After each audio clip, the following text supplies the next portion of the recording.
Sir ನಿನ್ನಿಂದ temple run ಮಾಡ್ತಾ ಇದ್ರಿ ಸೌದತ್ತಿ ದೇವಸ್ಥಾನ. ಒಂದು ಭಾರತೀಯ ಸನಾತನ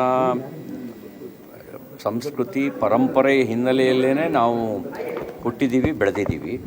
ಅದು ನಮಗೇನು ವಿಶೇಷವಾಗಿರೋದೇನಲ್ಲ. ಇಲ್ಲಿಗೆ ಬರೋದಕ್ಕೂ ವಿಶೇಷ ಕಾರಣ ಇದೆ. 19ನೇ ತಾರೀಕು ಡಿಸೆಂಬರ್ನಲ್ಲಿ ನಡೆದಂಥ ಘಟನೆಗೆ ಸಂಬಂಧಪಟ್ಟಂತೆ ನಮ್ಮ ಇಲ್ಲಿಯ ಕಾರ್ಯಕರ್ತರು ಇಲ್ಲಿಗೆ ಬಂದು ಹೋಗಬೇಕು ಅನ್ನುವಂಥ ಹರಕೆಯನ್ನು ಹೊತ್ಕೊಂಡಿದ್ದರು. ಅದನ್ನು ಪೂರೈಸೋ ಸಲುವಾಗಿ ನಾನು ಕುಟುಂಬ ಸಮೇತವಾಗಿ ಇವತ್ತು ಬಂದಿದ್ದೇವೆ. ಒಳ್ಳೆ ಉತ್ತಮ ರೀತಿಯಲ್ಲಿ ಪೂಜೆ ಆಯಿತು. ದಕ್ಷಿಣ ಕಾಶಿ ಕಪಿಲೇಶ್ವರರ ದರ್ಶನ ಮತ್ತು ಜಲಾಭಿಷೇಕದೊಂದಿಗೆ ಪೂಜೆ ಮಾಡುವಂಥ ಅವಕಾಶವನ್ನು ಕಲ್ಪಿಸಿಕೊಟ್ರು. ಎಲ್ರಿಗೂ ನಾನು ಧನ್ಯವಾದಗಳನ್ನು ಸಲ್ಲಿಸ್ತೀನಿ. ಎಲ್ರಿಗೂ ಒಳ್ಳೆಯದಾಗಲಿ, ಯಾರಿಗೂ ನಾವು ಕೆಟ್ಟದ್ದು ಬಯಸೋದಿಲ್ಲ.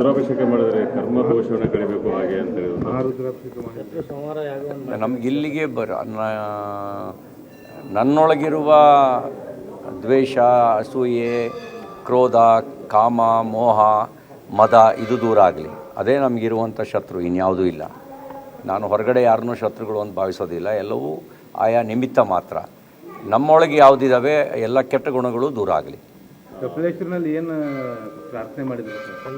ಭಗವಂತನ ಹತ್ರ ಹೋದಾಗ ಏನೂ ಕೇಳಬೇಕು ಅಂತ ಅನ್ಸೋದಿಲ್ಲ. ದಂಪತಿ ಸಮೇತ ನಮ್ಮಿಂದ ಒಳ್ಳೇದು ಮಾಡಿಸ್ಲಿ, ನಮಗೂ ಒಳ್ಳೇದಾಗಲಿ.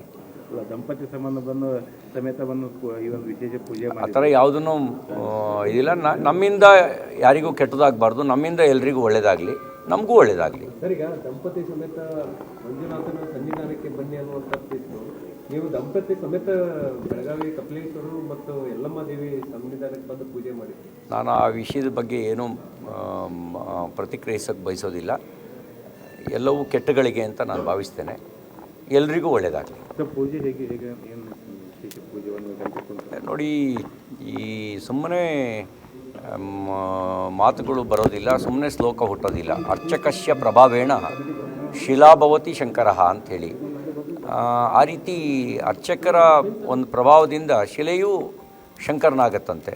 ಹಾಗೆ ಉತ್ತಮ ರೀತಿಯಲ್ಲಿ ಪೂಜೆ ಆಗಿದೆ. ಇನ್ನೆಲ್ಲ ಅವರವರ ಭಾವಕ್ಕೆ, ಅವರವರ ಭಕ್ತಿಗೆ, ಅವರವರ ತೆರನಾಗಿ ಇರುತ್ತೀವನು ಶಿವಯೋಗಿ.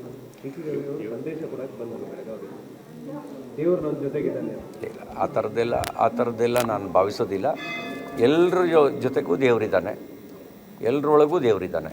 ಎಲ್ಲ ಆತ್ಮನೂ ಸರ್ವಭೂತೇಶು, ಎಲ್ಲ ಜೀವಿ ಮಾತ್ರ ಅಲ್ಲ, ಎಲ್ಲ ಜಡಚೇತನದಲ್ಲೂ ಕೂಡ ಭಗವಂತ ಇದ್ದಾನೆ. ನೋಡಿ, ನೀವು ಜಗತ್ತು ಹೇಗಿತ್ತೋ ಗೊತ್ತಿಲ್ಲ, ಆದರೆ ಭಾರತೀಯ ಪುರಾತನರು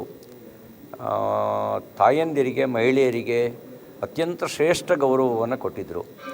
ನಮ್ಮ ಭಗವಂತನು ಕೂಡ ಅರ್ಧನಾರೀಶ್ವರನಾಗಿ ಪ್ರಕಟಗೊಂಡ, ತನ್ನೊಳಗೆ ಸ್ತ್ರೀ ಮತ್ತು ಪುರುಷ ಇಬ್ಬರೂ ಇದ್ದಾನೆ ಅನ್ನೋದನ್ನು ಜಗತ್ತಿಗೆ ತೋರಿಸುವಂಥ ಕೆಲಸವನ್ನು ಮಾಡ್ದ. ನಮ್ಮೆಲ್ಲ ಸಂಕಷ್ಟ ಸಂದರ್ಭಗಳಲ್ಲಿ ಶಕ್ತಿ ದೇವತೆಯಾಗಿ ದುರ್ಗೆ ಅವತಾರ ಎತ್ತಿ ರಾಕ್ಷಸ ಸಂಹಾರ ಮಾಡಿರೋದನ್ನು ನಾವು ನಮ್ಮ ಪುರಾಣಗಳಲ್ಲಿ ಕೇಳ್ತೇವೆ.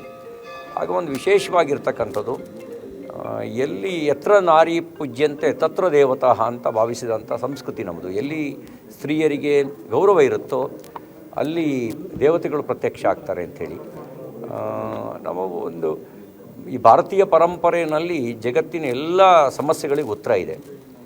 ನಾವು ಅದನ್ನು ಪುನರುತ್ಥಾನಗೊಳಿಸ್ಬೇಕು ಅಷ್ಟೇ. ಕಳ್ಕೊಂಡ್ರೋದನ್ನು ಪುನರ್ಸ್ಥಾಪಿಸಬೇಕು.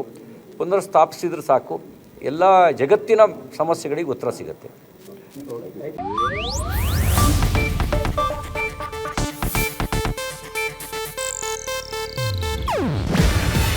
ಇದು ಏಷ್ಯಾನೆಟ್ ನ್ಯೂಸ್ ನೆಟ್ವರ್ಕ್ ಪ್ರಸ್ತುತಿ.